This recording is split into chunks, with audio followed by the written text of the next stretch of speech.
समय की बात है। एक गांव में धरती पटक सिंह नाम का एक बहुत मशहूर पहलवान रहता था।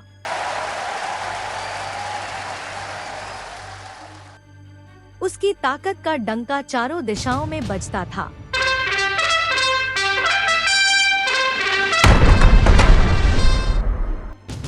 उसने बड़े बड़े बलशाली पहलवानों को धूल चटाई थी और अनगिनत पुरस्कार जीते थे।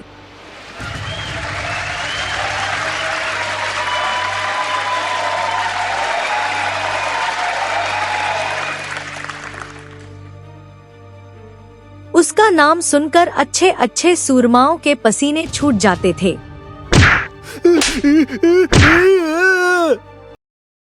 पर धरती पटक सिंह भीतर से संतुष्ट नहीं था। एक और पहलवान था, मुखजोर सिंह, जिसका नाम भी दूर दूर तक फैला हुआ था। हर कोई उसकी तारीफों के पुल बांधता था।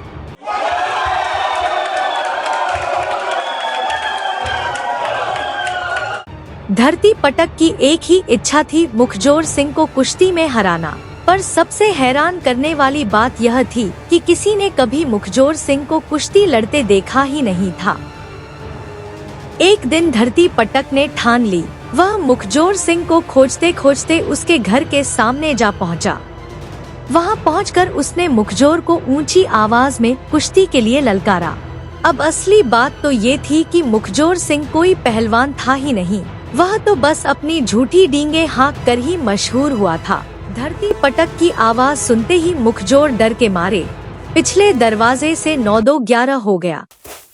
तभी उसकी समझदार पत्नी ने मौके की नजाकत को भांपते हुए घर के अंदर से ही ऊंची आवाज में कहा, ओ भाई, पहलवान जी तो पहाड़ धकेलने बाहर गए हैं, 8-10 दिन में आएंगे। यह सुनकर धरती पटक को लगा कि यह तो कमाल का पहलवान है। उसने अपना बल दिखाने के लिए आंगन में लगा एक बहुत बड़ा खजूर का पेड़ जड़ से उखाड़ लिया। उसने पेड़ को उठाया और बोला, अपने पति से कहना कि मैं यह छड़ी ले जा रहा हूँ।